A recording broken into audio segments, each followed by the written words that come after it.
wait and actually battle their way throughout their match from the semifinals, going down to the lower bracket, and now the grand finals. This will be a complete test on how would they want this draft could be. Now, we've talked about similarities that could actually come up from Mongolia and the Philippines. Comfort picks might be tested, might be contested. This is one way of seeing like perseverance test, yeah, and the hero pool test might be, again, be on the table. Let's check out the roster of Team Philippines, Team C-Ball, right on to our screens. We have Cannon, Saison, Archangel, Unigo, and Recutiano for the lineup of Philippines. Same thing, going in for this grand finals. Same thing, you know, and I guess if you're Mongolia, the biggest thing you want to take care of is Recutiano, right? You don't want him to just split push, man. That is, yes, that is something that you have to watch out for. And mind you guys, two teams who went down in the lower bracket was split pushed.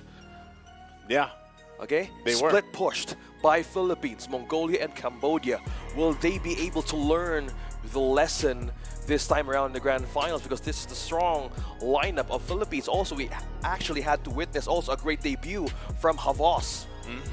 From the few days that we've witnessed in this tournament, Team C-Ball once again in their own winning and championship lineup right there. Yeah, shout out to Havas, man. He was integral to their success as well on the way to the grand finals, you know. And it's always nice that you have that option, right? That honestly, the game plan, the play style doesn't change too much. Like if you swap a player out here and there, it's still the same Philippines, you know, for the most part. It might bring a little bit of dynamic in terms of hero pool and whatnot, but essentially the game plan is the same, and they execute it just on point, right? So the same, like I said, for, you know, as we get ready to look at the roster here for Mongolia, the thing about that team is like, you, again, not knowing too much about this team over the course of, or leading into this, right, the Asian Championships, you find out, too, that they do a lot of their own drafting and then set up there, and they're able to execute their game plan well, if not just as well as some of the strongest teams around the world. You know, that's already speaking volumes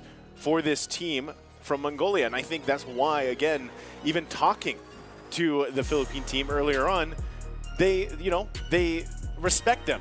So, and for Mongolians roster, you know, and we're going to get a look here in just a second, you know, we just saw them, right? We're very, I feel like at this point, we're very familiar with them, you know, yeah. and everybody watching from around the world. Again, some parts of the world, it's pretty late, man, you know, and they're here to support and watch the teams. And the thing is Mongolia alone has, I feel like, garnered a lot of respect around the world. Of course, and by just being, again, could be a wild card or a dark horse. It's day number one. If they're a dark horse here, they're going to be a dark horse in Romania. I feel like, you know, so watch out for them. Let's take a look at the roster. You're dropping out hot bars there, Mr. Nice. We are. Let's look at the roster here for Mongolia. Going to be familiar names, ladies and gentlemen. ZX Aura, Bebex, Ethan, Forbid, and Eisen. Coming in fresh from the lower bracket. Yeah. Few. As fresh as can be. Yeah, fresh as can be, freshly squeezed, as we might see or say. Few seconds ago, yeah, they beat Cambodia. Now they're back in with their own lineup. And for the test of their own comfort picks, we might head in and see it for the draft ourselves on how will this adjustment go. Well, I'm just saying, you know, like when you finally get to watch them play, again, when they were playing the games, you know, through day one, day two, and they weren't necessarily on here, the English live stream and whatnot, a lot of people were even messaging, you know, like, what's up with the Mongolia team? Like, how are they looking and stuff? And now you have this great picture because we've seen them go through the reps. You know what I mean? Like, you're very familiar with them. It's a mystery team, right? They were, yeah. I mean, in essence, for the majority of people, they were kind of a mystery. And now I feel like, you know, some of their names are kind of being cemented here.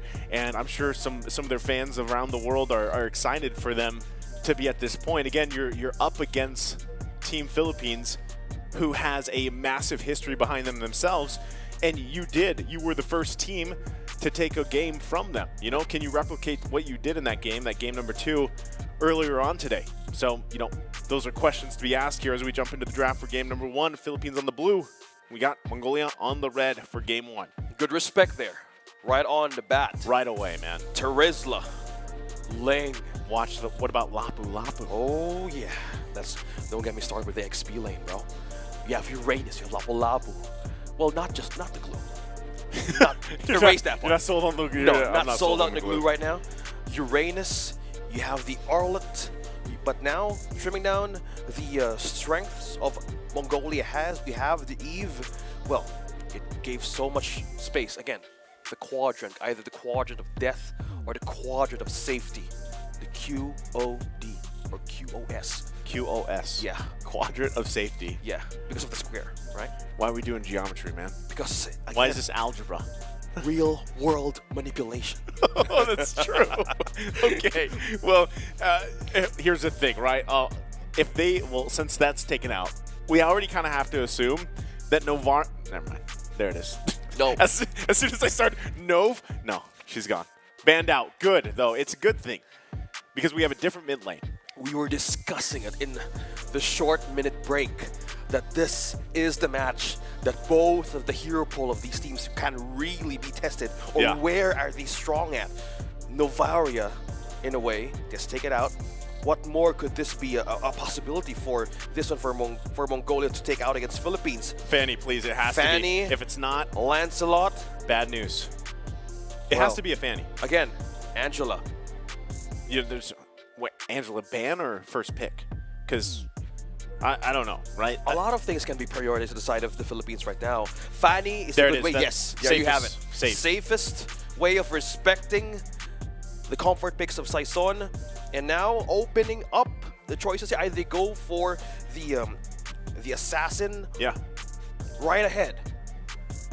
It's either that or again you could go that, but please, this is not an Angela first pick.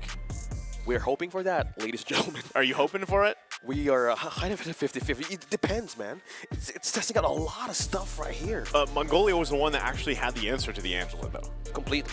Yeah. Yeah, they shut it down. So either they respect the fact on what their game went previously. You have 9 seconds now to have this the priority pick on Philippines. So this opens up. Okay, good choice though. Fred, a safest one. Safe. To go, yeah. Okay. But still then, this could either be a flex on how the Philippines went through from day 1 to 3. Yeah, you can't count them out. You know, the fact that, at the time, it was few. Yeah. Right? Counting out the unique heroes picked. Yeah, and he decided to go ahead and throw it in the mid lane. Ooh. And it was interesting. And the thing is, even if you take it out of the mid lane, it's like you still have that flex option, XP or, obviously jungle. Yeah. I think even roam. Like that, I feel like at one point, people were ready to put Fredrin in any role. Yes. At one point, maybe not maybe not gold marksman. Just in case how the second phase goes, that makes sense. Yeah. So Fredrin, but right off this first match of the grand finals, they get out Diggy. Good response though. It's been banned out in most of our games. You have the Faramis for that sustain. Well, yes, that's 2 members you need to worry about inside of Mongolia. Now they might answer with a good lethal burst that they have been doing. This might be Claude if they want to go that route. Recordano again. I don't know how many times he's played Claude up to this point. It's been multiple, and he's also just kind of won games that way too. So it would also be a great answer to the Cult Altar. You kind of deal with that. And most of this too, you're going to kind of want some burst because you really want to go and focus on getting that time journey out as quick as possible. Force if you can. Something out, yeah. Force it out, right? And really you could do that in kind of multiple ways. Lapu is going to be secured. Good choice. There's the Claude, right? We've learned, like I said, OSX, by day 4, we're here. Like, we know the meta. Yeah. At least for IESF. You're counting out your stats, bro. That's your pivot. With this Claude, Regotiano, and as well as Cannon back in the Lapu-Lapu. So this is one XP lane heroes that is a team of Philippines is comfortable with. Now with Mongolia here, will they secure their own marksman as well? With this kind of way that they actually might be a steal though. If they might secure their own tank for this. I'm wondering too if you want to lock in. It's still the flexibility. There it is. The Arlet. I was going to say, you want to lock in your XP lane. Because the matchup's already going to be there too, right? And Philippines took the Lapu-Lapu because they've seen what Aizen can do. And they respect it. Like, this is respect. And the fact that, again, you lock in the Claude, this is just one of those options that's like, well, no one's done anything against our Claude yet for Recutiano, right? Clean stats right onto the Claude. So with this, since there's no tank, as we've been talking about earlier, there's no way if they want that Franco out, either hooking out of Diggy or even Arlott being trapped in that, again, ultimate by a Franco.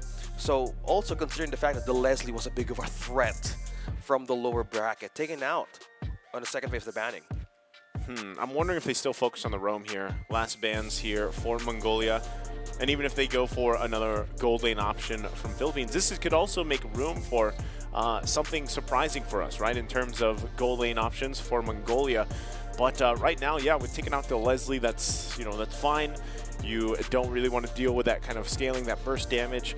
And, for Philippines, they've got to be able to secure themselves a solid roam option. Because, yeah, you're going to have to work around, like I said, this Diggy pick. And Grok is also a pick that has popped up multiple times up to this point, has performed relatively well. And so that's a good ban. With Unigo, yeah. Yeah. A lot of ways to fight the backline. So respecting a lot of things right into Philippines. So we have the roams, you have the jungle, you have the XP. So a big of a factor now that they just want to trim down the power specs of Team Philippines can do. So last ban here, they still don't have a marksman yet for the side of Mongolia. Either they go the traditional way as you've mentioned, or they either go the route of just by using the Beatrix, or will just Philippines just let it go. Yeah, again, you still have quite a bit to kind of go through from here. And, as you get a glimpse here of Mongolia, again, it's just massive respect to them. The fact that they do their own drafting, they've got the notebook there, and if I remember right, that is, I believe it's Ethan, right? That's Ethan doing it. And the thing about that is a lot of teams that you see kind of do their own drafting, or let's say they don't have a coach or an analyst with them. They're not. I feel like they don't do things as cleanly as we've seen from Mongolia. At least off the top of my head, and that's something to be said. Is again how impressive they are as a team. And how they've made it up to this grand finals here. So I'm wondering how that'll change as they go to Romania too. But they do pick up the Beatrix, something that you can expect. This is comfort, right? And you kind of talked about this extensively, OSX, that comfort might be the answer for this team, for Mongolia, because that's kind of what we've seen them be where they were most successful in a lot of their matches up to this point. Okay. Now, they forced out Bebex to use his Beatrix by banning out the Brody. Now, this is the way of Philippines going back to their own comfort. What is the tank here? What is going to be the front line since they've taken out 2 out of Unigo, the Franco? This might be, well, Atlas is so impossible to move around as Diggy right now. Yeah, you necessarily, but no. I mean, you wouldn't want Here we to, go. Yeah. Back again. One more time. There it is. You have the Joy, a great way to dodge all the things happening that Arl can do. Pair it up with a global way of using that heal right on the do. That is the Florin going back. I was waiting for this to come up again. The Philippines. Yeah, because we already heard we already heard the sentiments towards it. Especially when we had the interview with Coach Ducky. I think was that day one or so, and they were talking about Florin and how they want to kind of redeem this hero as a whole. Well, there it is. Right now, you get the option here, and we've got ZX Aura once again on the Akai. So I feel like my biggest thing here, knowing how this has been played beforehand, is ZX Aura has to be able to be aggressive on the Akai the way you see him, for example, on the Hayabusa. Right now, it is great that you have heavy spin as a defensive option and everything like that, but looking for the lockdowns when they can around these objectives is going to be crucial. Of course, you have Final Slash as well, but technically, you don't have a ton of, let's say, burst damage, right? You've got Diggy, you've got the alarm bots, you can kind of whittle them down a little bit if you're able to land them, or at least, put them where you want to, and you have a Faramis. But over time, you're really putting a lot of stock in Bebex here to pop off, as he has before in the past with Beatrix. So those things kind of need to fall into place with this lineup from Mongolia. Let's see how they go, though. Execution will still be tested. It's game number 1. It's the first game of our best of 5, and it is the grand finals. Philippines versus Mongolia. Now with this, a lot of adjustments that we're seeing by Cesora and also Saison. So looking back here on the emblems, we've seen a lot earlier of agility. Now it's a different route for them as well. Yeah, even looking at the emblems in specifically, right? Even with the art lot, like with Aizen, it's a little bit different than what we've seen in the past. We have seen them go full fighter, right, with the Brave Smite into the Festival of Blood and then Firmness, but this time he's got a little mix there, also the cooldown reduction, and on the even for Saison, right, having that attack speed is going to help him, depending on his build as well throughout the game. But that's what I'm saying. Like, the fact that you have a couple tenacities too still has to be something you have to cover your bases with if you're Mongolia. So that's why the emblems, you know, they alter a lot of the game here. Yeah, since there's a region factor of Mongolia right now, you have the Fairness, you have the Dignity Recall. The addition of the Tier 1 Firmness emblem gives extra physical and magic defense. So, in a way, once they get in with a skirmish or even a takedown, that's one way to add extra attributes in those kinds of setups, right? Yeah. Completely Having a safe way passage. Look at the pokes from Saison receiving by Mongolia. Now spreading it out. Like, they might force out something here, but still maintaining all the discipline. Okay, good job. And as you kind of go through the early game here, that's the best thing you can do. Avoid the first blood as much as possible leading into the turtle. And then you have to kind of go through there, right? So at this point, now for the Philippines, you want to be able to get in the position as they do. And it actually kind of just looks like that, right? Like Mongolia just wants to give that up as they focus down Unigo here. Okay, getting the first equipment onto the movement. Now he has the cooldown reduction magic shoes. Now on an off-cam kill there. Saison has secured the objective. And also a kill. Look at that heavy spin from Cesara. Now Cannon might eye on two members there, dropping them. That's the region coming through. Cannon might be in trouble. That's the pull. And now taking the kill, Mongolia secures their first point. Okay, 1 for 1. Turtle going to be secured for Philippines here, so off to a decent start, but still relatively nothing in terms of gold lead for the most part. Bebex has to flicker out. Okay, with exchange of an ultimate. Half HP on to Recotiano.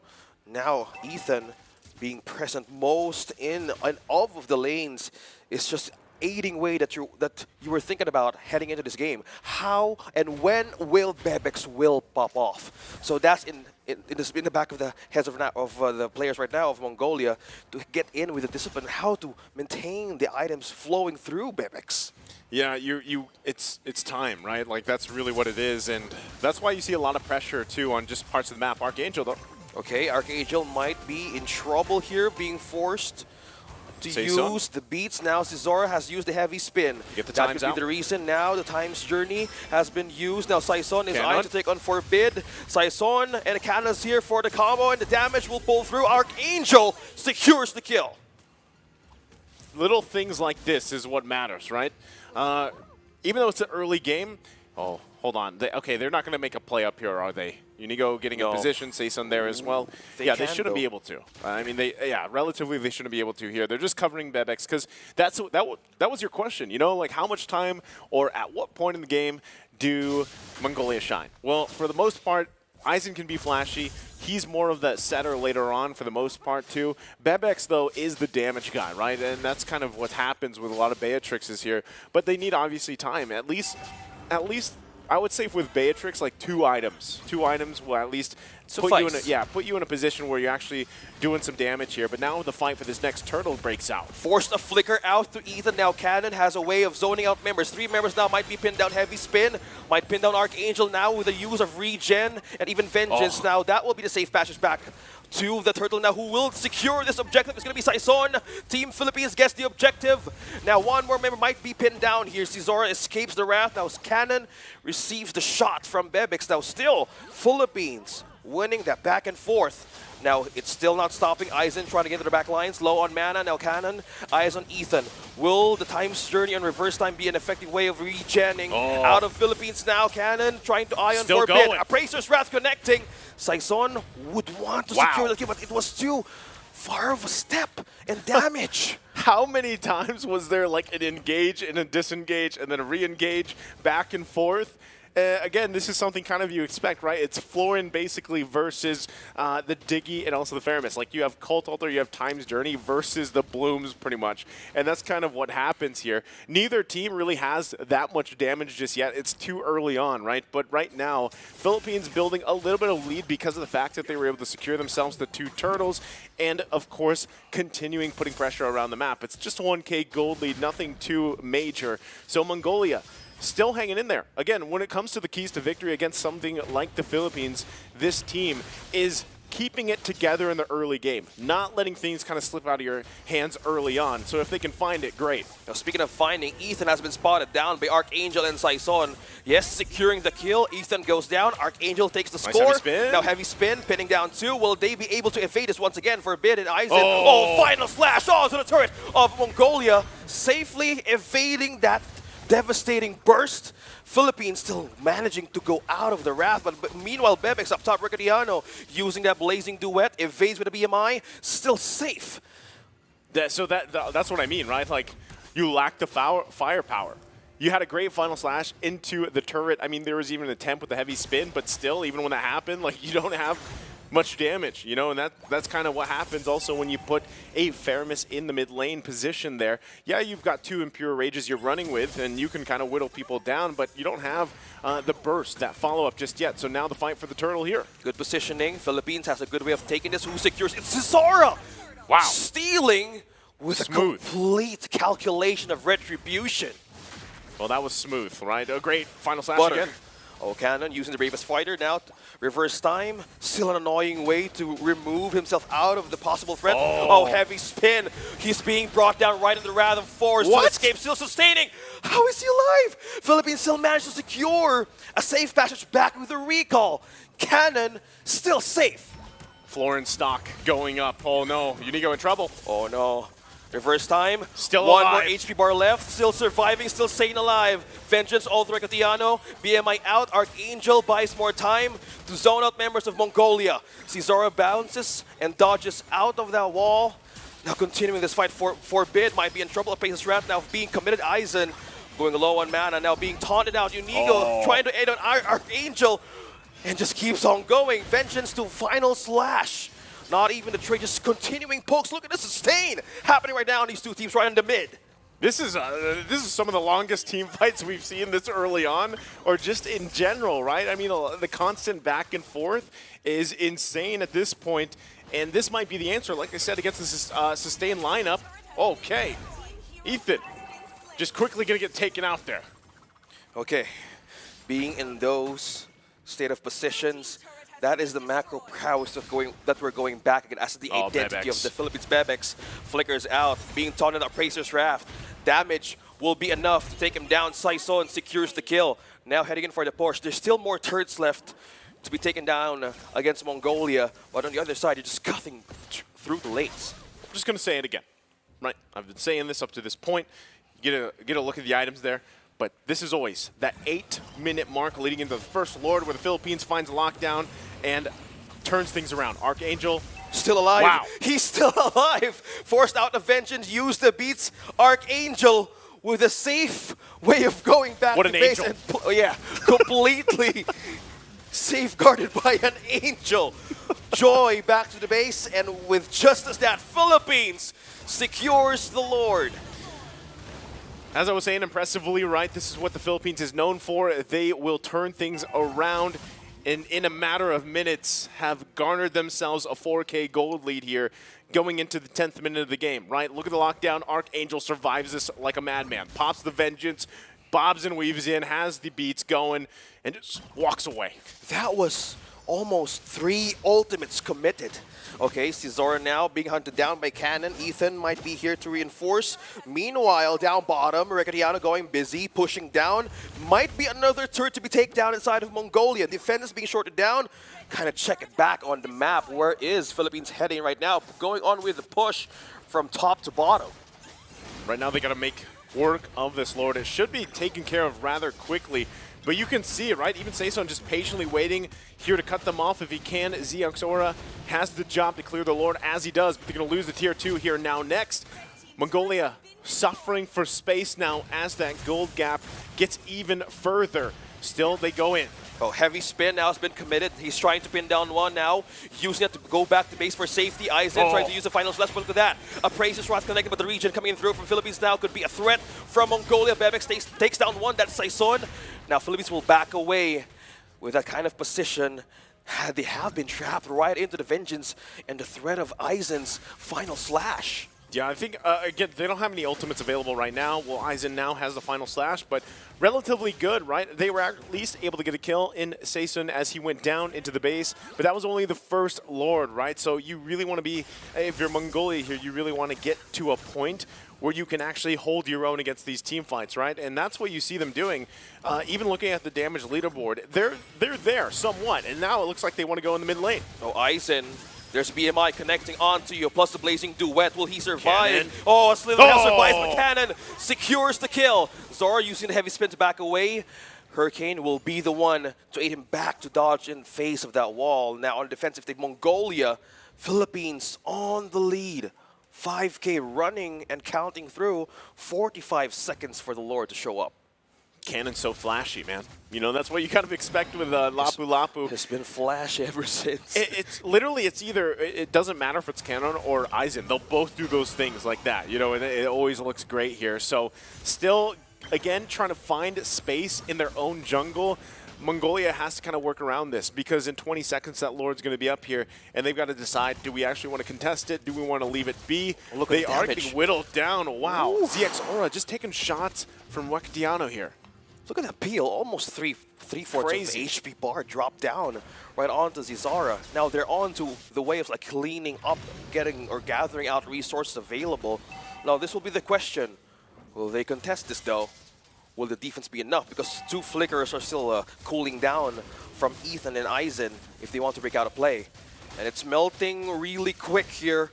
Philippines taking out the Lord. Zora using the heavy spin. Will he be able to steal this? Who's going to steal this? Will it be the Philippines or will it be Mongolia? It's going to be Saison securing the objective. Now Ethan might be trapped in the previous fighter. Connects, stunning him out. Unable for him to even go through that wall. Now winning that objective, it's Philippines against Mongolia, pushing them back for a defense right in their base. That's tough because the idea there probably was more so for ZX Aura to just try to get it, right? Like he probably didn't want too much commitment from the team. Let me just try to get in there and see if I can go ahead and retreat away. And unfortunately, that didn't happen, and Ethan was part of collateral damage, right? So now here you are, Lord going down the bottom side, and you're up to defend.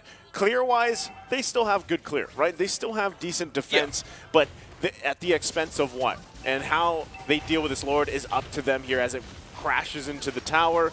They should make quick work of it, but they're going to lose their tower here. Saison jumps in, though. That's the push from the Lord. Now HP bars dropping down. They might eye to take on the last turrets from top to mid from Mongolia, but still they're waiting for their waves to push through here. Look at the final slash being used against Saison here, still sustaining that spam right out of Aizen. Look at that cannon just dropping down, trying to set up the pace for Team Philippines. Archangel as well might do with the beats here, but the turrets being now melted down. One hit by the minions. Now Unique has the NTQRAS possible way of sustaining the damage of Beatrix right now. Bebex right on point. Zara being stunned here, might be pulled in by Team Philippines. Now back in the game, Saison still not letting Aizen go. This is XP lane that was being slashed through right into the base. Now regenning right the way through the... Oh! Bebex takes finally the kill down, and now Cannon trying to hold on for the defense of Team Philippines. Now going back, there's not enough minions to push through here. Pushing them and peeling them back off. Mongolia still defending. Still defending. 14 minutes in, able to defend once again. That's two Lords now that they've dealt with. Now they've lost all their turrets, but they're still fighting them, you know, and that's something you're seeing. But again, one thing you constantly have to worry about is that WEC23, right? This is what he's done in the previous games when he hasn't, even if he hasn't won from the split push or whatever, he builds time up. Or he builds his items up in time to the point where then it just transitions to now he's the problem, right? And he can kind of whittle people down. You look at the items that he's got already. He's pretty much locked in. You know, he's got DHS, he's got the Corrosive Scythe, Golden Staff. He even has Malefic Roar and the Wind of Nature to help him out here. So he's full on ready to go. And it's tough to deal with if you're Mongolia because the whole time you really haven't had to worry about him too much. But, you know, now he's a huge threat in two kind of angles. It's either he's blazing duet into your team and he has massive damage, or he's pushing and putting pressure on a side lane, right? So now, as Lord comes up in about 5 seconds here, they're going to go ahead and take the resources from Mongolia. There's already, like I said, a massive gold lead here for Philippines. So Mongolia might just be better off not even fighting, you know? Find what we can. That's what you see them doing in the top lane. Yeah, pushing through. Meanwhile, Philippines has the edge and taking this Lord. Archangel using the beast out in the middle Bebek's of in 4. trouble. Bebek's going to be in trouble now. On to safety. Here comes reinforcement of Mongolia. Now Ethan falls down in the hands of Archangel. Slowly but surely targeting the members of Mongolia. Slowly being popped out. Oh, Immortality has been used by Cesara. Ultimate will not connect to Philippines. Recadiano secures the kill. The waves are coming in top, middle, and bottom. Now this will be a tight defense for Mongolia to have against Philippines. Okay, right now, still down all these turrets in their base, 2 members as well. It's up to these 3. Can they hold it together against the full force of Philippines as they don't even wait for the Lord? Archangel, half HP. Bebek still trying to clear the waves now onto the base. Philippines knocking through. Will the final slash be the answer of Mongolia to defend? No, it won't. Game number 1 goes to Philippines. Good game.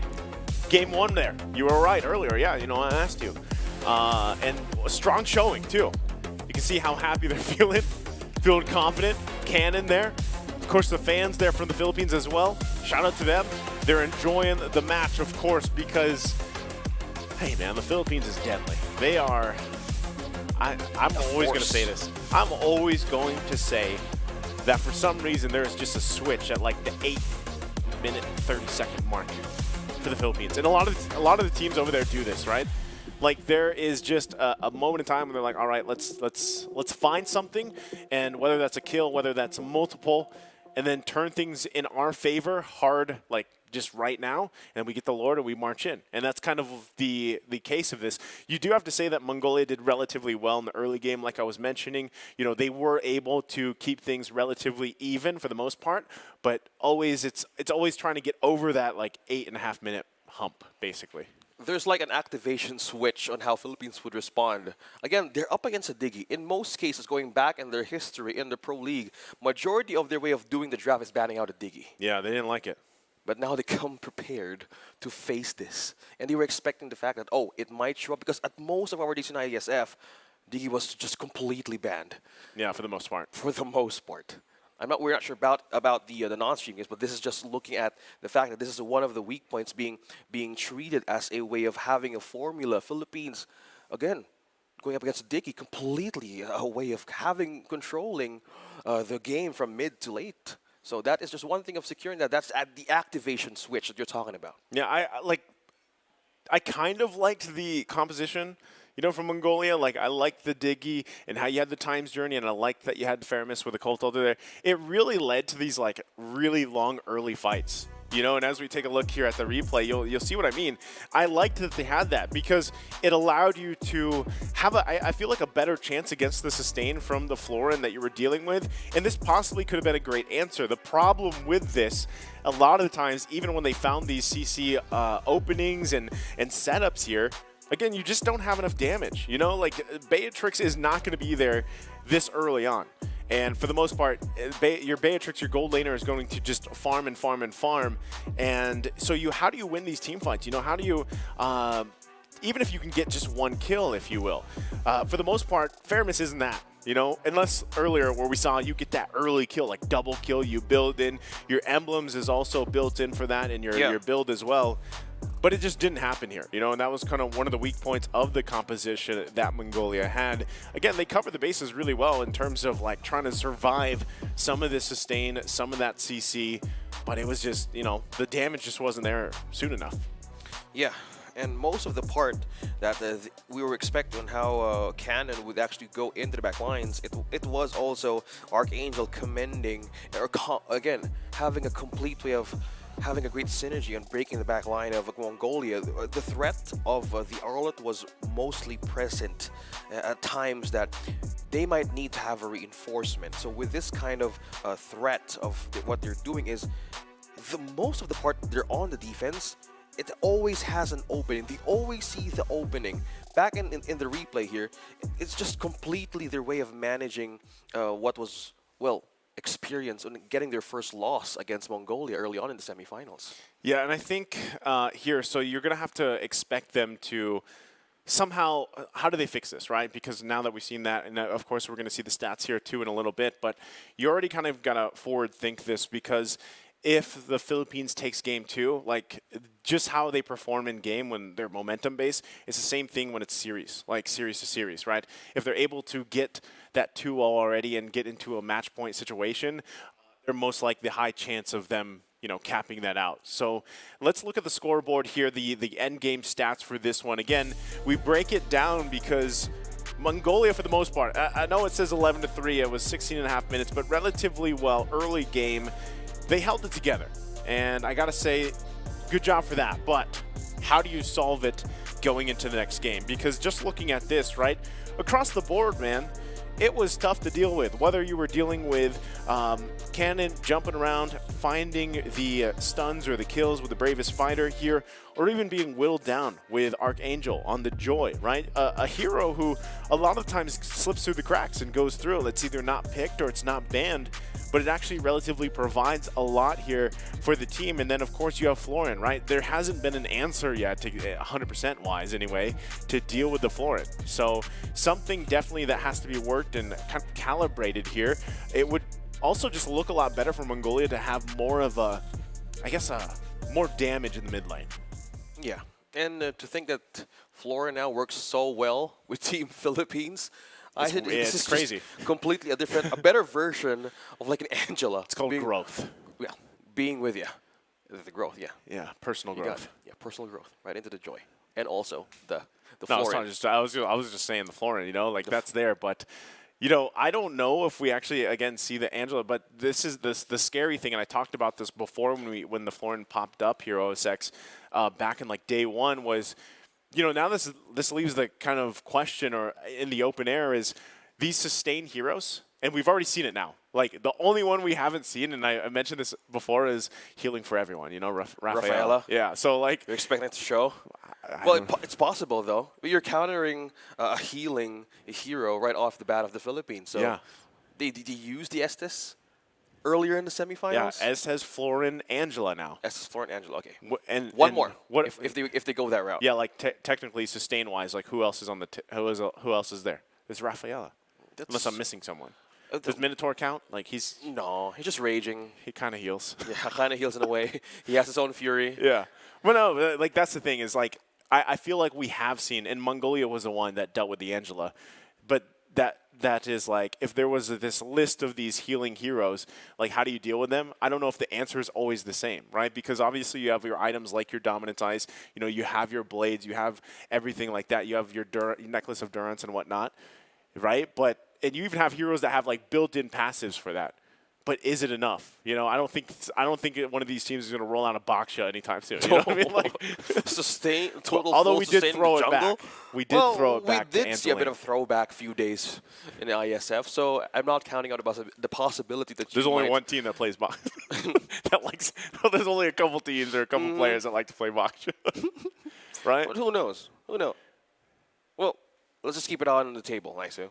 Let's just keep it open. Okay. All right. Well, nothing's out of the realm of possibility, basically, is what we're trying to say here as we get prepped up again for game number 2. The thing is that we can brainstorm, because really if you're looking at Team Philippines, they do things for the most part just right? I mean, there's not many mistakes that they make. And I feel like if you really want to get down to like the details here, the minute level, it's when they have to deal with, like, they're in an uncomfortable position where the momentum is way out of their favor in the early game. This is, again, what made them lose against Mongolia back in, I was going to say yesterday. It feels like yesterday. It was like earlier today. It was it was earlier minutes. today. Yeah, it was earlier today, right? Where they played them in the first series and they lost that game, and it was the answer from Mongolia where they kind of figured it out. And I feel like, you know, at the time you're kind of wondering how do you defeat the Philippines? I feel like that's one of the biggest things that's asked around the world is how do you beat the Philippines? And part of that is just early game control, if not just keeping it, you know, even which teams have been able to do, and then controlling it to the point where like you don't get just swept away in the mid game.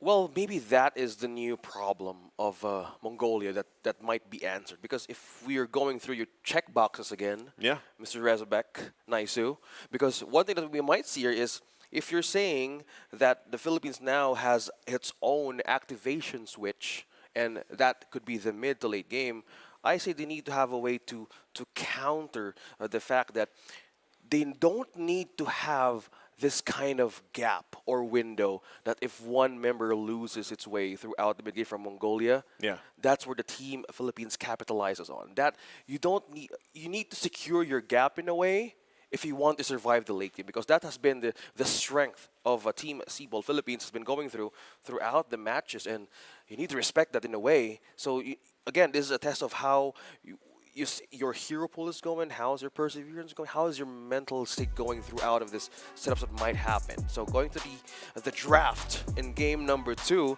Philippines now is on On the the red. other side. Yeah. We got them on the red, and then we have, of course, Mongolia on the blue. I like it. They go ahead and just take out the Angela. Interesting first ban, right? That's something that you would expect right off the bat. So Angela, we might see the same thing.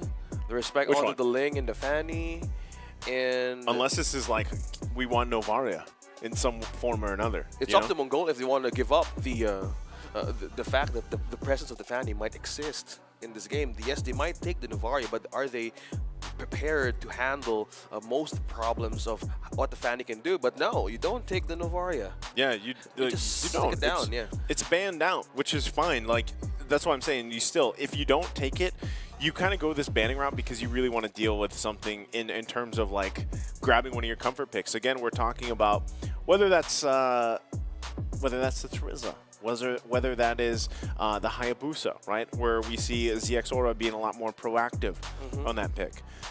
Same thing. Ethan might even want to just go and play the Estes, for example. You know what I mean? Like, Yeah, it like was, that's was what I'm saying. working. Yeah, the Ube, yeah. Eve, like a lot of these options here, and that's why I think they just went with the Angela first ban, not only to not cover with it or deal with it, but also so that they get what they want from this draft. Okay, speaking of getting what they want, so still the same thing, respecting out Saison's pool. You have the Fanny, so with the Philippines now, they might ban out the Terizla as well.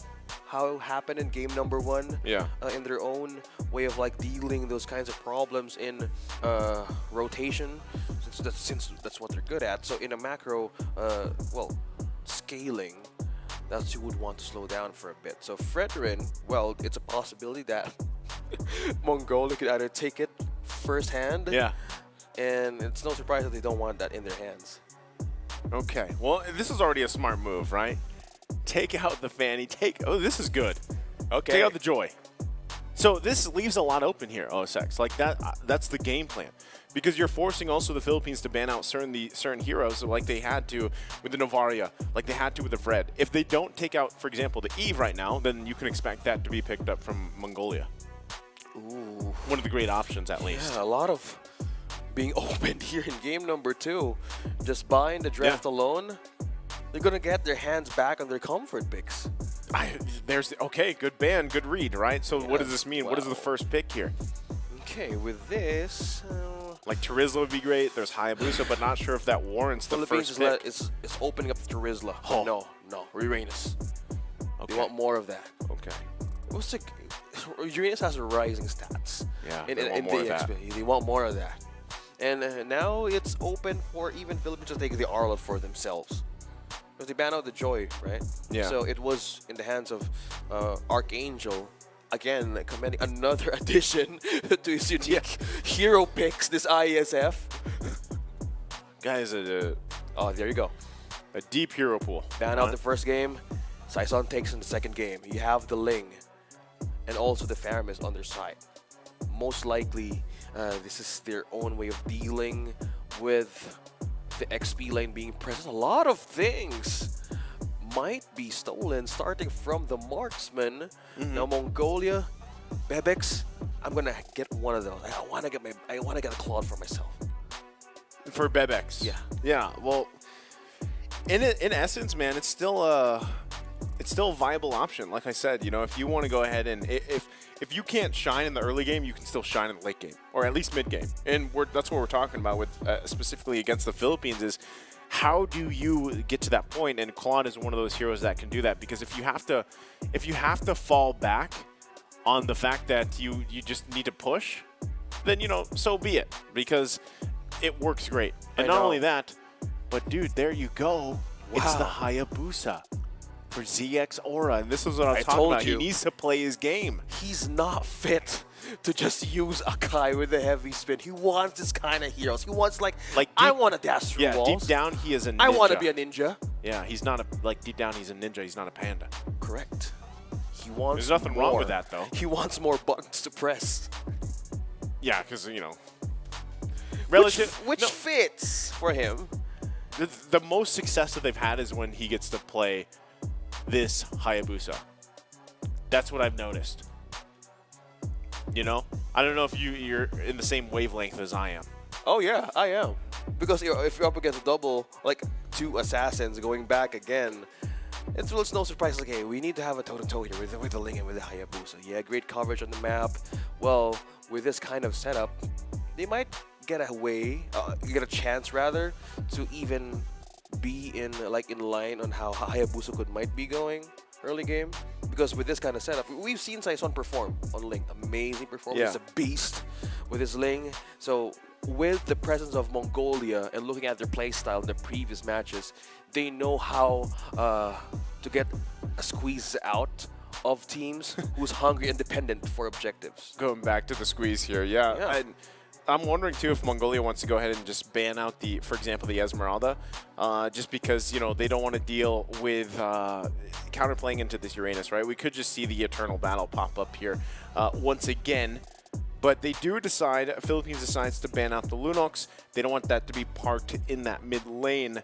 Because honestly, in terms of mid lane options, right, with Eve being taken out, you still have Navarre is taken out. So the kind of changes that we've seen in mid lane up to this point in the 4th day is you have some outliers, I would say, right? And one of them is, yes, you have... well, Faramis is already drafted here. Lilia has popped up actually so far too. Yeah. But who else has popped up in the mid lane? Mid lane, let me check. Going back. I mean, there has been some variety. Lunox is also one of them, but she's banned out, right? So yeah, that's what I'm saying. Before, when we got to day 1, I was like, OSX, one thing I'm hoping for, if I had a wish list for the Asian Championship, it's that mid lane changes. It wasn't that Gord pops up. It was just that at least the mid lane has some variety to it. We've seen Sicilian though. Oh, there you go. That is right. Yeah. We saw that yesterday. That was actually yesterday. Yeah, and also Julian came through, I think. Julian came through. We were talking about the Valentina not being... yeah, well, Valentina can't be picked, right? So, Sicilian actually worked out really good for the most part, especially scaling compositions, you know? So, just looking back on how the lineup goes back in the day. So yeah, Grok is probably the great option for Philippines to even take out of Mongolia, and as well as the Lapu-Lapu. I say they have a good way of like having a great counter on their own lineup, because you have the Faramis, they don't want the force out, they don't want that wild charge back in and then pin down most of the places that they might be forced out to use that cult altar. So maybe maintaining more of the region, since they have the Faramis, what could be a better way to pair this up? So they still don't have an XP lane, the Yuzong still open. Well, one more thing though that can be open here is Esmeralda. Yeah, that's what I think they're going for. You know, like just go for that matchup. Kind of throw it back here. Esmeralda probably just one of the best options. Here you go. This is a hero we talked. This is a hero we talked about. You said it. Yeah, I did. You just said it earlier. I did. What you said, like Minotaur? You said hello, bro. Yeah, I'm telling you, I have, you know, my IQ has raised. Amazing, you're amazing. I'm basically an analyst now, predicting. I'm giving this point to you now. This fits the bill, though. The way that the trend has been for Philippines, like they like these sustain heroes, right? For some reason, whether it's Florin, whether it's Angela, and that was first banned out, the Estes. They now bring out the Minotaur, and I'm just waiting for Rafaela, man. I don't know. If we get to the next game and they use Rafaela, we'll see. But response, though, from Mongolia happens to be the Franco plus the Diggy. Okay, mid lane Diggy. And as well as getting his hands back under Franco. Wow, man, you're seeing so much in the future of every draft right now in the grand final. A lot of possibilities. You really are the son of Gord, in a way. Yeah. Okay, so you have the Minotaur now. They need to have a good XP lane hero. It's just Esmeralda, man. It's Esmeralda. And I don't know what other Dyroth, hero they would put there. Maybe Dyroth. Yeah, okay.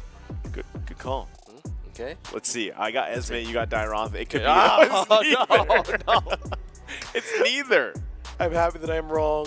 Yes, they've taken out the risk in their own way. Which is funny because, again, you know, I actually expected Aizen to pick up the Terizla like first pick. Like, there was a part of me that was like, we live in a world now where Aizen is just like, all right, Terizla first pick. But he went with Uranus. And now he gives up that, you know, I would actually say this is rather like a signature pick for Aizen. Yeah. But it's now in the hands of, you know, Cannon. Philippines. Yeah, Cannon takes it. It's like looking at the mirror in game number 2. But it's different also because of the fact that, again, if you compare just hero to hero in the XP lane, like who does more? You know, for the most part. Like Uranus is, a lot of people just think Uranus is boring, but he actually does quite a bit. Yeah, well, cut lanes, clear, like most XP laners cut lanes. A lot of things. Even I haven't perfected Uranus back in my own game. So now it's game number 2. It's Philippines having the first point. And now we're checking out the emblems for this match. Mongolia, on the other side, we're seeing more of the agility being present. And this gives another way of rotating faster with the threat of the Ling and as well as the Faramis. Early game could have a great rotation. So agility is much more be present for extra movement speed. But meanwhile, no disturbance from the side of Saison, completing and getting his first purple out of this game. We went to the pokes, running the gold lane, Recutiano and Bebex, just having it with a toe. And as well as for the mid lane, we're likely gaining control in a way. Philippines just starting it slow. Starting it slow. Again, a lot of this game plan here for Mongolia is obviously to land hooks from Ethan, trying to follow up through that, right? And the same thing, it's the part of it too is a lot of this is on ZX Aura, and that's what I said every time he does play or he gets his hands on this Hayabusa.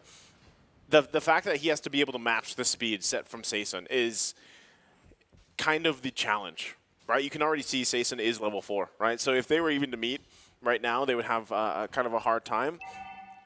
But all this leading into eventually that first turtle. If no one goes down, great. Right, better yet for Mongolia. That's kind of really what they have to do here as they get situated. Because right now, I mean, rotation-wise too, you can already see actually the play being up here. Not going to be able to find the shurikens, but goes in with a shadow kill. Goes with the minions as well, calls it back. So there was an attempt there from ZX Aura. That would have been a great setup if they could have gotten it, you know, to lead into that first turtle of the game. And with that, they forced out a flicker from Recutiano. 2 minutes for the first turtle to show up. Now Ethan might be in trouble here. Forced out the flicker as well. Okay, you trade out resources now. Yeah, not going to land the iron hook though. So they get the flicker out from Ethan. He's going to have to be even more careful here. There he goes, the flicker in from Cannon. Also a response flicker. They're going to force ZX Aura back here. Still going to be fighting for the Aizen. Left alone, he will fall. Turtle will be taken by Saison. It's unfortunate, ZX Aura not able to get in position.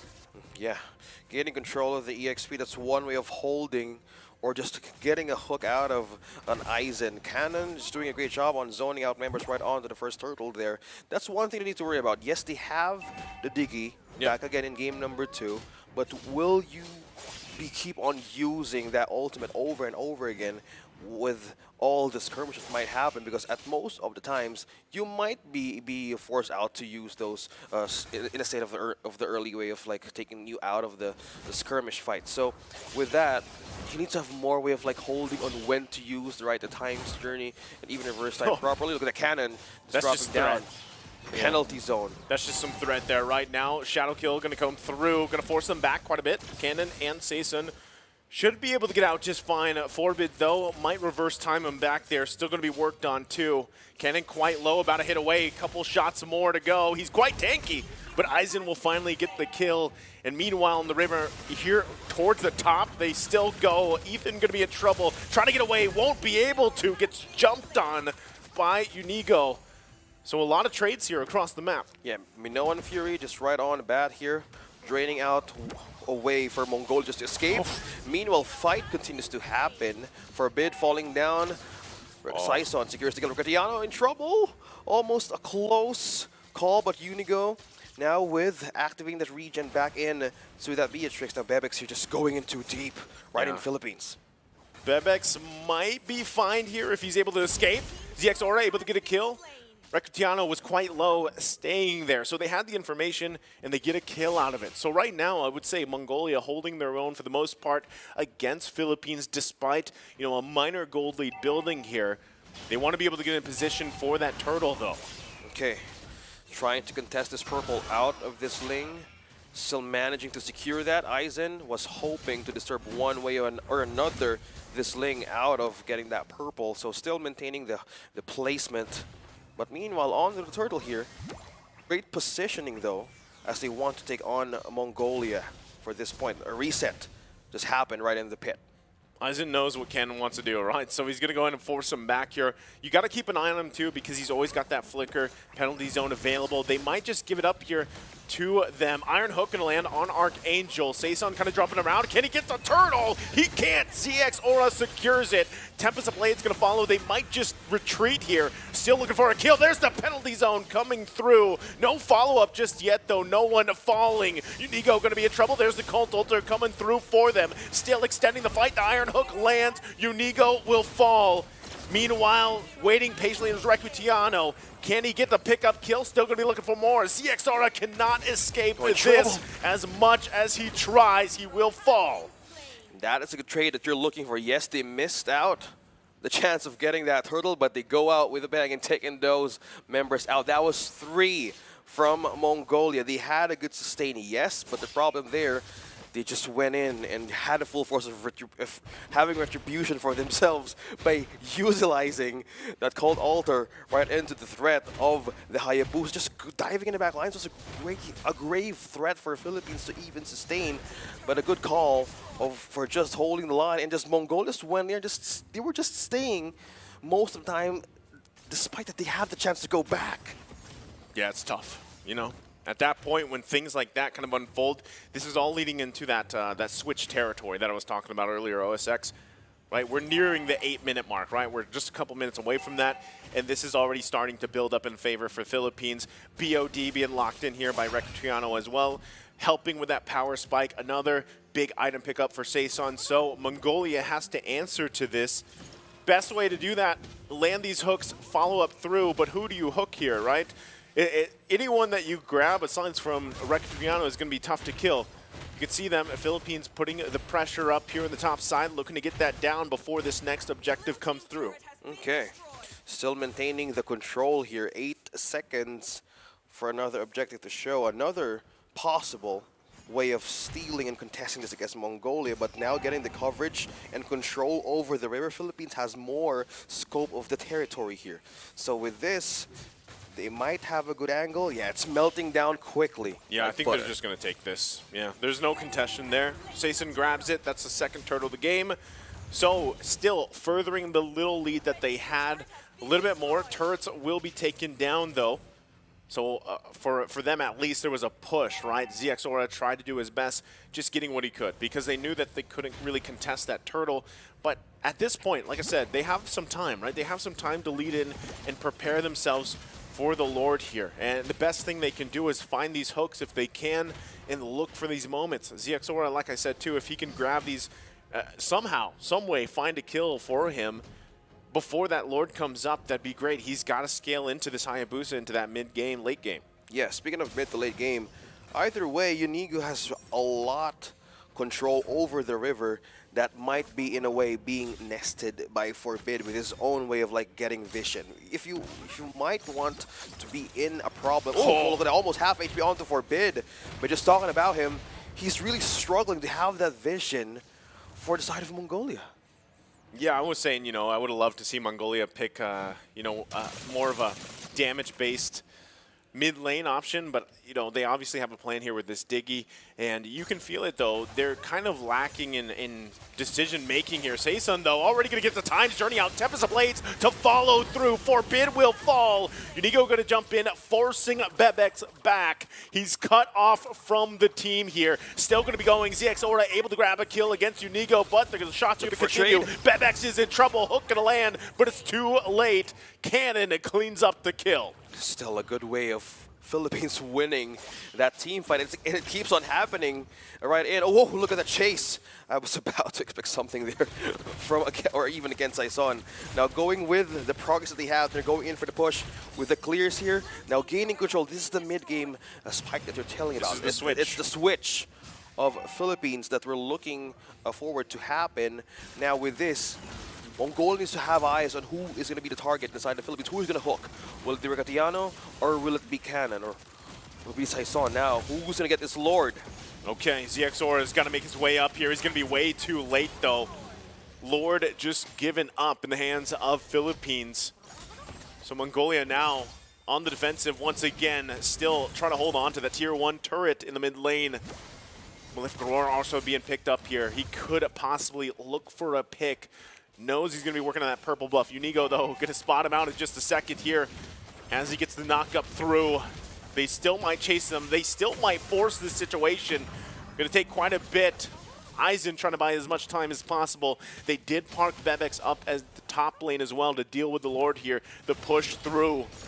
Still in the mid lane, gonna go for penalty zone. Nice hook, iron hook from down under. Saysun will follow up, though the Colt Ulter is there too. Turret gonna fall, there's the Tempest of Blades. He's in trouble, he will fall. Bebex. Ethan is out, double kill for Rectiano. Still gonna be looking for more, lines up the shot. Forcing them back here. Here comes the shadow kill, and Archangel will be taken out, but it's a triple for Rectiano. On a streak and on a push. Minions pushing in with the Lord up top. Philippines winning that outlast battle right on to the setup that Ethan started, even for Aizen sustaining the fact Saysun versus Cesara. Now the base being opened up for the Philippines. A hook right into their own turret. Cannon survives onto the regen, but Saysun takes another turret down bottom. A lot of things happening.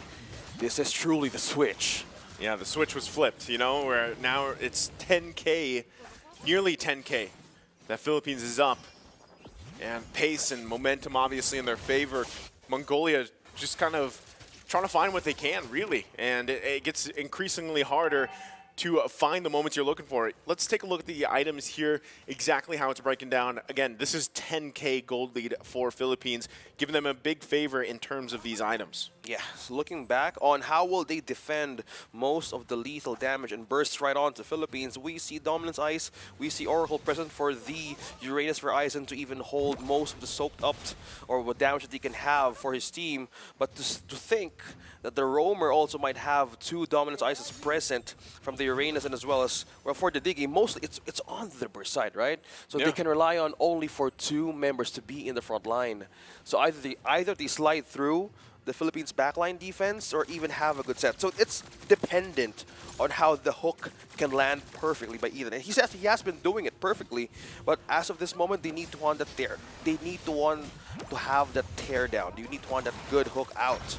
Oh, he was trying. ZX got it, I believe. Like he went in there with the Oogie Shadow, and he was able to grab it, but Bebex in trouble. He's too far. Yeah, gonna get cut off. This is the downside, right? A lot of times you're just trying to scrap and get what you can for the most part. Trying to keep yourself in this game from it getting even worse. Basically going from bad to worse. Now 12.5 minutes in, the next Lord is up here. You're probably gonna see ZX Aura try to park himself here, you know, trying to be in position, but this is definitely gonna be checked here by Archangel and the rest. Rectiano knew it as well. The thumbs up comes out. The clash here comes in. He goes back, though, able to dodge that penalty zone. Meanwhile, Lord's still going to be worked on. Saysun will grab it, secure it, as ZX Aura falls eventually. So Philippines still just dominating around the map. 6-1-1 onto this Beatrix. Cesara once again attempted to steal that Lord, possibly for a defense, but now it's just pressure. Pushing through Mongolia, letting them out of the base, baited them out to use. Look at that, Sniper might would not want to connect. Knows the damage. They're going to push through. Under the turret they go. They get the Time's Journey out. Tempest of Blades as well. Turret will fall, though. Not sure if we see Philippines go back in. They're happy with the objective as they get prepped up. Still Lord coming through the top lane. Just one turret taken out from Philippines. Now the score is just nearly even. A high start from here. 13 kills, 13 points. Now how will they defend this? Who will they target? A hook of Ethan right now is just needed. And it's so crucial for him to make the play.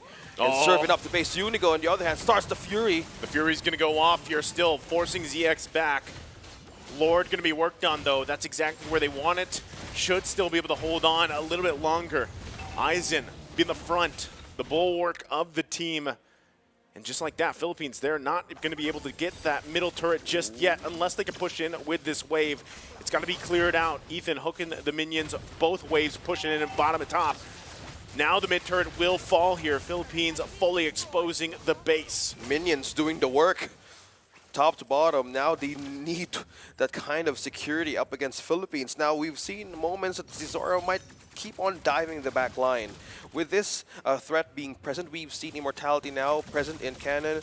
And for even Recatiano, we have the Wind Chant present. So he has physical damage immunity just in case he might be the first one to go or be the first one to be targeted by this Hayabusa. In a way, they have the insurance secured. Meanwhile, there's the jump. Okay, Aizen going to get pulled here. Should be fine, has the consecration available to him too. Should regen most of it up. Rest of the team kind of patiently waiting. Again, looking for any win they can around the map. It's going to be space, right? They want that tier 1. But they got to be careful. Looks like the Philippines going to find a Forbid, gets a shot, and just like that, wow! The lineup, goodbye Forbid. He is gone here. A couple shots more, double kill for Recutiano. That is tough. You knew that Philippines was around that corner, and they decided to stay. Yeah, talking about denying the way of getting yourself back in your base.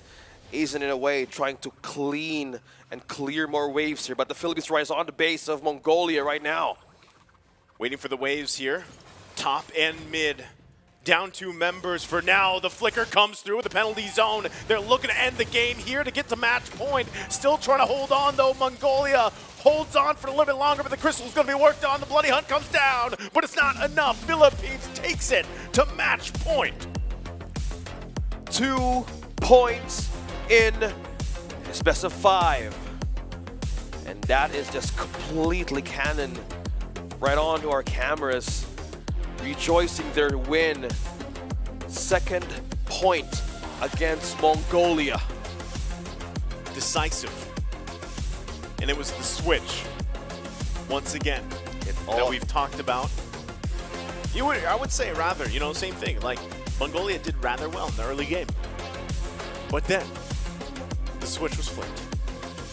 And I don't know what team is going to figure that out, That Mongolia has done it at least once, but definitely having a hard time here, kind of adjusting in the series. And we don't know, again, if it could be just these guys have been playing game after game, man. Yeah. Mongolia has been playing for a while now. It's been a minute. They're being tested. It is a true test. Again, they've been playing from 12 o'clock in the Saudi Arabia time. Yeah. And until now, they're still fighting through. We have Coach V right onto our screens. And this is just completely a way of like testing their capabilities right off the bat here. Like 2, there you go. 2, slowly. Giving the sign. Giving signs right away. Big shout out to our Filipino fans as well, supporting our teams right onto the venue. Team C-Ball. We also see the fans of Mongolia as well. Yeah. Just game number 2. There you go. And I would say, like, still, given the whole situation, how these games have gone, it's, I don't know, like, draft-wise still, I would love, I don't know why this keeps happening, but Forbid, like, he has had such a big impact, you know, for the team, for themselves. But I feel like the heroes now that he's had to pick for the previous games, that's not Forbid, you know what I mean? Like, he hasn't been able to do, like, what is Diggy going to do for you other than Time's Journey around, you know what I mean? That's the thing. The vision was completely denied. The threat from the Minoan Fury, the Minotaur, that we did not expect to even show. We were expecting a Rafaela, but this is a different way of like saying that a new page is being opened up by the books here to counter this. How would you counter this kind of lineup? The first problem from the beginning of the IESF was just the complete stain of the heroes. Now you have to answer, how would you hold the finger of Team Philippines to not flip the switch in the mid game? Yeah, like what is the essence of that, right? Like holding the finger so the switch Yeah, it's doesn't like preventing Thanos from snapping the gauntlet, right? Yeah, so like, you know, they got to figure that out, right? And like I said, earlier parts of the game, it wasn't anything too drastic. They were finding some of their own moments here, but overall, you know, they just didn't have enough of the answer. They didn't have enough oomph to really find things. And I feel like even it kind of put ZX Order in a position where like he's like, okay, I got to find these kills, I got to do this, you know, because he's playing Hayabusa. And that's kind of what we've seen him do throughout the course of the game. And this is always it, like the 8:30, like 8:30 into the game, into the 9-minute. The 8:30? The 8:30, it starts to build. Wow, it's actually 8:30. It's 8:30. What a coincidence, you know? What a quinky dink. Well, yeah, still, that's unplanned, by the way. This is your favorite time of the day, right? Yes. It's about coffee time. Yeah, I know. But no, going back to this here, this is what I'm talking about. 8 minutes and 30 seconds is always that time, you know? It's into crunch the 9th time. minute. Yeah, where for some reason, Philippines just go ham. And that's exactly what happens. And I just feel like even some of these positions that Mongolia found themselves in was probably a combination of like just trying to find any type of win that they could around the map, and not only that, but probably even the fact that they're probably the fatigue might be settling in. You know, we can't speak for them, but yeah, we can. It's just part of it. You know, you've been playing for constantly here, nonstop. But this one, tough, right? I mean, the Philippines. This is. Yeah. Okay. This is not the. This is not the previous. This is like the previous. Yeah, the previous game. Yeah, but the score is off and whatnot. But to break down a bit on what happened in that point in the game, we were expecting how the Hayabusa would really be a great option for Team Mongolia. I think it was, yeah. Yeah, we've seen him perform. We have seen Cesar perform with his hero. He's amazing with it, but he was trying to have this way of like, how will I penetrate through the backline of a Team Philippines? There's so much way of like, once you go in, you get blocked by the hammer of the Minoan Fury, you get knocked up in. Yes, you are Hayabusa, but there's a lot was that of the debut, by the way? catch. That was the live stream, right? For the Minnow. Yeah, of course. You were counting out the Rafaela as right, possible, right, yes. yeah. And now you have the Minotaur So I'm ready on for the Rafaela. list. Okay, one more. One more. I'm ready for it. Rafaela to show up in game number 3. Yeah. Okay. Count out all the support heroes that you have, man. No, but like in essence too, Minotaur worked great. And I feel like, you know, if you've been watching some of the other tournaments going around, even before we got to this point, even after the emblem, you know, the emblem changes happened and everything, for the most part, like Minotaur Roam kind of worked for some teams, and some teams it didn't. Yes. In a way that Novaria Roam worked for some teams, and sometimes it doesn't. It pairs really well, for example, with, you know, Eve, right? But I feel like still Minotaur now sits in a relatively good position, you know, and not only serves as like this tanky kind of front line, but the way that it works with Minoan Fury, and you have kind of that knock-up as well, and you provide a lot here, right? So something that kind of I expect would be to see more Minnow, not necessarily maybe in the next series, unless we see kind of adaptation from Mongolia. But, you know, it's kind of hard because if you're thinking about it, when they're going through the draft and everything, and they were first pick, you know, before, and they decided to go with what? Uranus, you know, and I'm not sure if that was probably the best scenario for them. You could be right by just Mongolia just taking up the Terizla themselves, just to pair up with the Hayabusa. The thing that you need to address against Philippines is they have a way of having a health regen one more time. They forced out a lot of ultimates in the side of Philippines. And the one way to answer was the region of the Faramis, and also with the knockup of the Minoan Fury. In a way, they can hold on, or they can hold off those kinds of damage burst from a Hayabusa, but the follow-up there was missing. Yes, the press of the Franco was a big of a threat in any way that they're being hooked in enemy territory, but it's the way of like, yeah, we just need to outlast and outplay the sustain. And by that, even for the damage, it wasn't even like enough to be in par once they get a setup, once they get a poke out of the Philippines, right? Yeah, and so like if you're trying to you know, kind of consider what could change here for game number 3 as the players get ready. It's good to see, by the way, you know, Mongolia still smiling, of course, you know, after everything they've been through today. Being in high spirits is very important for them, and they should still be proud. Like I said, the dark horse of this tournament, and now in the grand final, made it all the way here, right, of course, and relatively putting up their best against the Philippines. Now, they did take a game from them before. They should be in a position where they can do it again if they can replicate that. And I think a lot of this, again, always comes down to the draft. That's why we talk about it and harp on it so much, is just because it really is that chess game, right? And now with Philippines on the blue side, they're going to have that first pick. So if you're Mongolia, your idea is, okay, we got to be willing to give one of those priorities up. And this could change their bans a little bit here.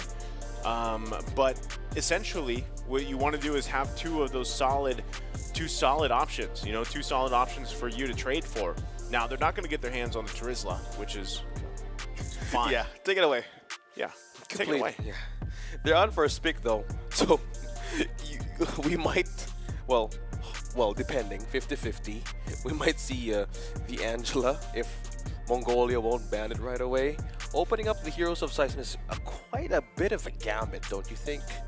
The Ling, the Fanny, and then they ban out, on the other game, Uranus. Well, they need to take it up for themselves, or either they steal it against Philippines. So with the priority here of Peach that we saw in most of the games, it has been Angela.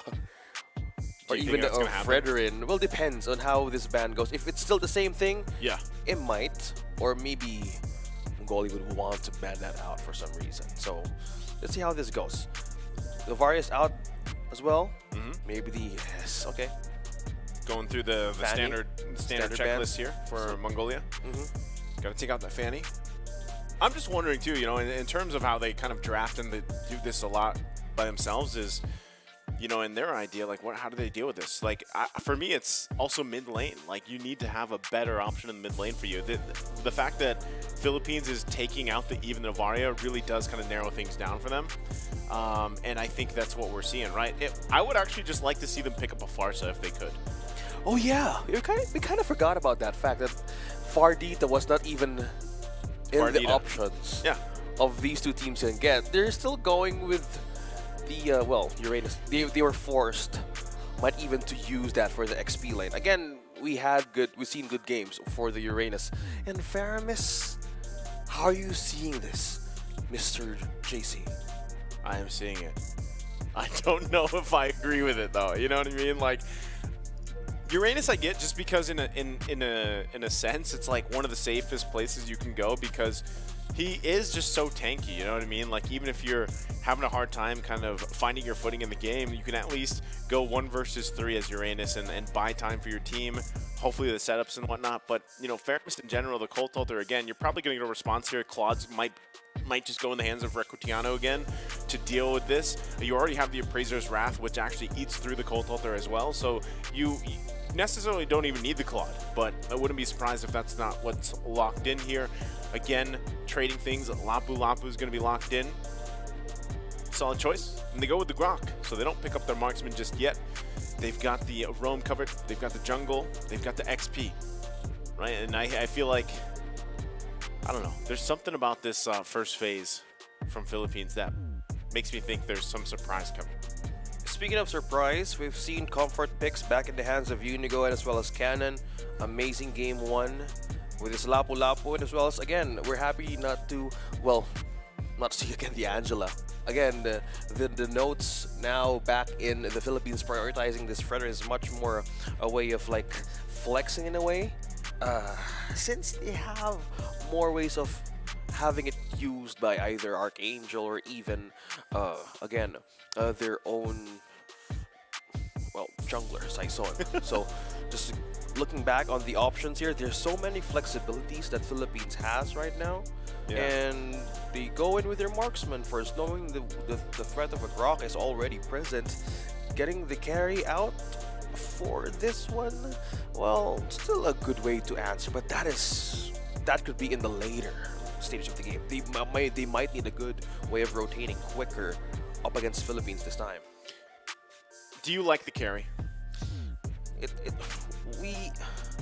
I'm kind of like in a 70 or 50-50 in a way. It's, I don't know, man. It needs more time. It needs more like an aiding way of babysitting the gold lane just to not be ganked as much as possible. Because if I am just breaking my words correctly, this is just a problem like for the carry games as we saw. Yeah. We can just admit right on the fact. It's hard to pull off a carry completely, not unless you have that great stronghold in the game, completely eating him through, guiding him through. You know what you mean. So with the Claude being present, they take it out. Yeah, they take it out. I think it's best that they did, right? Because I was kind of expecting him to pop up in the first phase. Honestly, from the Philippines, they didn't go that route, which means that, again, they're comfortable putting something else in the gold lane, which is completely fine. You still have a couple options as well. You know that you're going to be facing against a carry. We actually saw even great performance from Melissa earlier today, you know, so that actually ended up working out really well. But taking out the Claude really isn't too detrimental to what probably the Philippines wants to do with this lineup. Biggest thing for Mongolia is, like you said, you know, carry takes definitely some time to get there. You know, so does most marksmen, but carry specifically. And then again, you're kind of working against a little bit of a short range on your attacks and kind of working through that. And with this initiation factor already from the first 3 picks of the Philippines, that would worry me. You know, the fact that you can get like jumped on, whether that's through the Wild Charge, the Bravest Fighter, you've got the CC coming out from the Fredrin, like that is not fun to deal with as a carry. Yeah, they actually even expected that this Fredrin might end up in, or they're forcing this Fredrin right onto the jungle because we've talked about the Fardita by just not being in this game. They take out the Kadita. The Farsa is still present though, but the members of Philippines right now has more flexibility in using Fredrin. Where could he be placed? But with this kind of Bandi Akai, they're forcing out Mongolia. They're forcing out Cesar to just go with the assassin picks. Yeah. The ones that he likes and what he does best. Yeah. This is, I don't know, like, are they forcing him into the Hayabusa again? Like, is that what they want him to do? Or at least one of the other options in terms of utility junglers? Because they take out the Franco. Which technically wasn't even that, you know, wasn't that deadly to deal with anyway. So I just feel like in terms of jungle picks here, we got to see if Mongolia, what they have in the tank, you know, for ZX Aura. The fact that now you're not going to see him on the Akai, yes, the Hayabusa is open, but does he really want to go that route with this already lineup that they have? Because we saw how hard it was for him to actually find entry points, right? Like you mentioned. So it might be better off if he just goes for a utility jungler. Which, you know, I don't know if that's for him, if that's going to be the Martis, right, off the top of my head. And I think that's something that you really have to consider because objectively is where... There it is. Wow. Man, I am... It's good. It's kind of like I've eaten very well today. Really? You do? Yes. I'm happy for you. I'm living off desserts, man. And amazing food. We met a caster. Shout out to Nawaf for the espresso. Yeah, thank you for the espresso, Nawaf, and also our caster in a different game. Yeah. Who's also given advice on take the desserts first. Yes. Well, it's kicking in very well. I know they're out there waiting too, you know, enjoying the food. But as we get ready for this final part of the picks, you can already see that the Martis was locked in, like I said. So that leaves up to the question here. Exactly what do they want? Is this Faramis mid lane, or is it like a roam Faramis? Like that is still there. It's so hard to tell. But with the lineup of Philippines, we know that this is a gold lane. Lunox, we've seen also Regaliano use the Brody most of the matches, so they're sticking with their own strengths and comparts right here onto the draft. So with this, we will know the final role of this Martis. So will this be a roam? Will this be a jungle? For me, it's more viable being in the jungle. Yeah.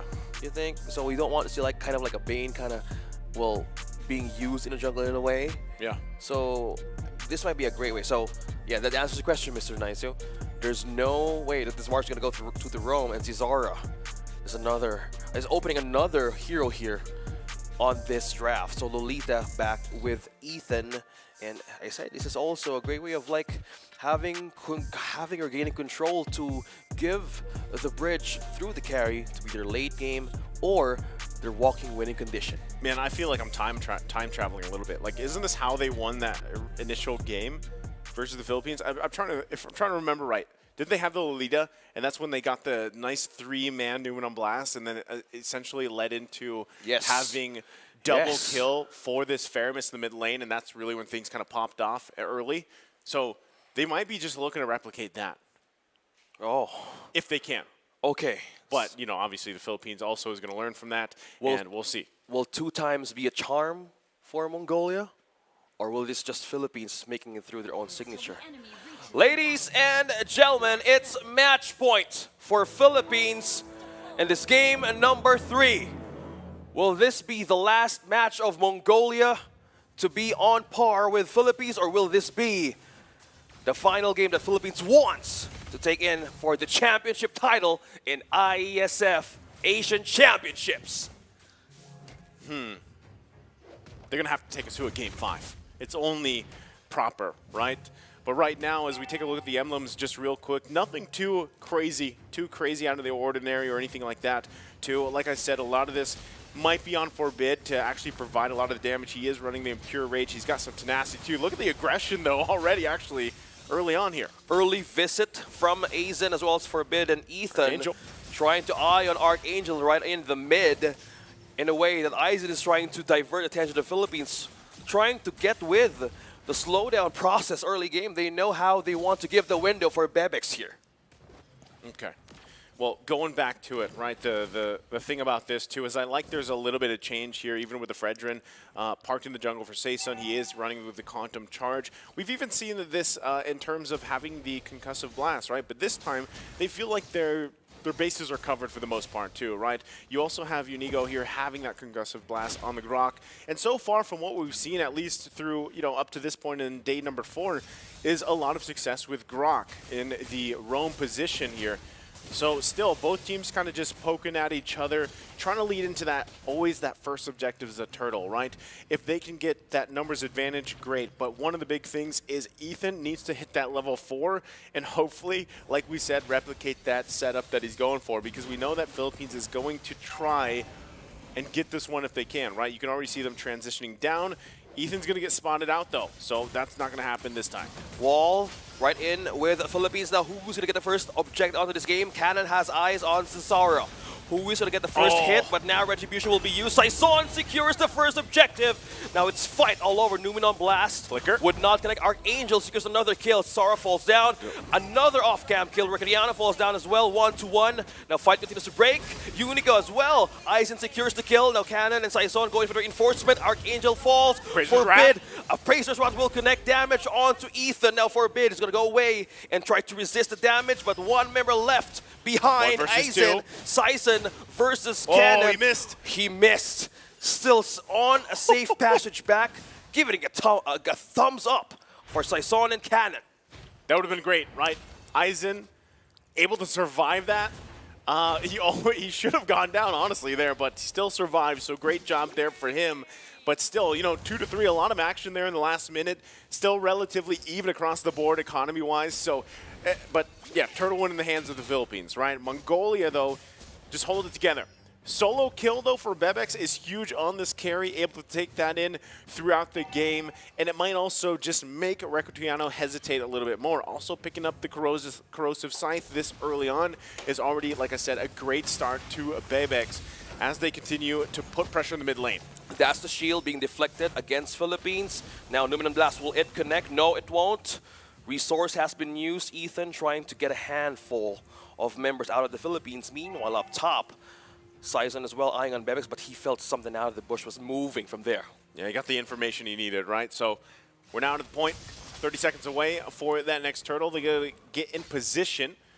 ZX Aura this time too, you know, the fact that he died early on, wants to be in a better position himself, which is going to have to rely on his team. You can even see still pressure on Bebex. They don't want him to get out of control. Like I said, he had that early kill. And so at this point, Bebex's job is just to farm up. Hold on. Okay, now being caught up in 3. Flicker forced out of Unigo, half HP, able to regen. Second turtle is up. Aizen, eyes on position, eyes on placement. What is the border control here? Cannon trying to hold on to Ethan, not getting into vision who's going to be taken down in Philippines. Meanwhile, Cesara would have eyes on this turtle. Who's going to get this? Oh, Retribution right away. Cesara secures the turtle. Now Aizen has eyes on Unigo with a block with the wall. Saison secures Secure down, and Onigo with exchange 1-to-1. Aizen, off-cam kill once again. Bebek's down up top. Now Aizen, Brilliant's out for Archangel. Saison trying to get in with a reinforcement. Ethan doesn't have the ultimate to counter this, but look at that damage pulling through, being pulled down by the Shadow. Stampede of Forbid. Now one more member here trying to hold on. Look at the sustain coming in from Aizen. Appraiser's Wrath won't be enough. Still exchanging all with the skills and pokes right there. Nice. Tough to deal with, right? The idea was correct there. Cannon, though, still doing quite a bit on this Lapu Lapu pick, right? But what they're having a hard time doing is getting through Aizen, and that's exactly why, you know, Uranus can shine here in certain aspects of the game. Now, as it goes on, obviously you're going to be able to build against that, some of that sustain and everything else, have more of the damage available to you. Again, even in the top side, it was great that a solo kill happened. Now they're still going here. Anigo with the attempt of backline entry, spotted down by Mongolia, used the conceal to even retreat back. Okay. Like I was saying, great that Recutiano was able to get the kill up on top against Bebex. So they've kind of evened things out a little bit, right? Also, Brilliance being popped here to survive. Look at this. This was the off-cam kill. A nice solo kill there, right? Torn apart memory to clean it up. Take some damage himself, but ultimately going to be finished fine. How can they transition here? Speaking of transitioning, mid lane would be the target here of Mongolia. Look at that, spreading out the damage from the ultimate of Recutiano, holding on to the seconds as the second turtle might show up here. Still holding through even the lane. No turret being taken out of the Philippines. One from Mongolia up top. Aizen trying to get away of zoning up members of Philippines. Just how he has been doing for the past games with his Uranus. Oh, that's a wild charge. Will he be able to sustain this? No, he won't. Ricardiano signs the deal and take it down. One member out of Mongolia. Woo. Meanwhile, Cannon trying to forbid him out of that space while the turtles being set up by Philippines to be taken. Ethan, on the other hand, has an ultimate. Will he be able to get a setup here? Wall being let go by Unigo, but Cesar in the way won't, and now he gets the turtle out of the Philippines. Now one way or another, Ethan takes on Archangel, but look at the damage coming in from Ricardiano. Will he be taken down? The Battle of Mongolia, no, they'll be falling down. That's a double! Taken down by Philippines. Through. Now flicker through. That is just completely damage from Philippines, not letting one escape. Triple kill for Recutiano. This is scary now, right? 5-1 at that 7-minute mark. Gold's still relatively okay for the most part, but waiting to get to that switch here. Aizen now gonna get crashed down on. 3 members should be able to get away just fine, but they had an idea. They had him in his sights, but he is okay. Hold on, they might still go for this. They find the stun with a wild charge. He goes through the wall. Torn apart memory was already committed, but still could be ZXR in trouble. Now he goes through, trying to grab something. Can't do it, though. Still, his team wants to back him up. Appraiser's Wrath going to fall down, too. Bebe X might be in trouble. Trying to get away. One bolt comes through. Archangel finds it. 4 members. And they still hold on. Completely present Ethan as well as Aizen as well for a bit. Can they hold this mid lane turret? Just sustaining a wall being served up. Taunt right into Saison. Archangel looking for an eye to burst down one. Still an even. Going to escape this one, splitting up the defense up top and mid. Okay, as we find ourselves almost at 8:30, right? It's almost there. It's almost the switch time of the day. And you can see already that gold lead starting to build, right? This is usually the time. It's 2-3K ahead maybe, and they're looking to put pressure on the map, get the space they need. And they're doing it here again in the mid. Ethan going to be in trouble. Colt Ultra going to be committed, forcing Forbid back. Ethan falls. Bebe X just has to watch. Sora. We've seen him try to even infiltrate or ambush Brody from behind. And it was even, there was some sort of hesitation coming through right now of Mongolia. There was a perfect way of catching with the Mortal Coil and the Ashura Aura. But that was 1 millisecond missed for a great comeback ambush. Now this is the prime option here, prime time to take this Lord first and win the game. This is exactly what Philippines like to do. It doesn't look like Mongolia wants to really contest this unless ZX Aura can make something happen like before. First one to go, it's Aizen. Ricardiano scores to kill. That's a godlike onto this marksman from Philippines. Now, who is going to get this Lord? Will it be Mongolia? Will it be Philippines? Yes, it's Saison secures the way of getting that objective. Now, another pin down. Ethan might not escape this one, but Archangel making it a double right away for Philippines. And now that's an objective, and that's 3 members down out from Mongolia. There we have it, 10 minutes in. Gold lead up to 5K. Lord going to be marching down the top side. Tough for Mongolia. They have to be able to defend this. Their defense isn't amazing in terms of composition. They're going to have to really hold on here as their tier 2s are taken down, left with the base wild charge. And now connecting onto 2. Bebex now escapes the possible wrath of escape. Now Sora in the other way. 4 members. Oh, you're right, nice. How will they defend this? How will they force everything out? Whew. Oh, almost HP gone out of Aizen. Now Lord pushing through up top. Makes its way there. This is defense once again as ZX Sora has to be careful. He's half health here. Ethan goes through, trying to block much of the damage and does it successfully. Still holding on. They've got to hold on to these base turrets. It's still too early in the game. It's match point for them as they fight quite low here. The initiation comes through. And now Cannon looking up for the back line of MGL. Now being stunned right in front. Criano secures another kill, leaving him more way of farming through members of Mongolia. Now being stunned. That was 2. This might be the counter that Mongolia is looking for. Ethan on the other hand, deflecting, trying to hold on to damage. That is the Usher. Oh, not connecting to anyone, but Criano secures 1 more kill out. 2 members. Man, 10, 1, and 3. Having a massive lead on this snowball for this Brody. That is just, it's not what you expect from a Brody this early on. 11 minutes in, he's got 10 kills, right? It's well, how did that even happen? That's what Mongolia is wondering. And they have to deal with the damage being put out here. And even if it's just a couple marks, the torn apart memory hurts so much, and he just picked up the DHS. Let's take a look at the items here in just a second on how this is happening. I mean, 11 minutes in, there we go. You can already see it. He is where exactly he wants to be, right? He's got the Blade, he's got the Malefic Roar, BOD, DHS. He is online and ready to go. He's probably going to build 1 more offensive item just because he can, unless he decides to go for a little bit of defense. Conceal play going to be committed. Eyes in the target. Oh, now eyes on the target and eyes on the prize. He might be trapped here. 4 members present here from Philippines. Will he be able to escape and sustain this one? Saison is eyeing to even block him out and even escape this one. That is 4. Riccardiano gets the kill 1 more time. 11 kills onto this Brody. Aizen trying to hold and take down that turret, but it's not going to be much of an effect right now. 12 minutes. Defense is a problem. How would you even get in the protection of Philippines has right now? In a way, they're trying to clean up waves. Now completely melting it down. Melted. In few seconds, Archangel secures another Lord.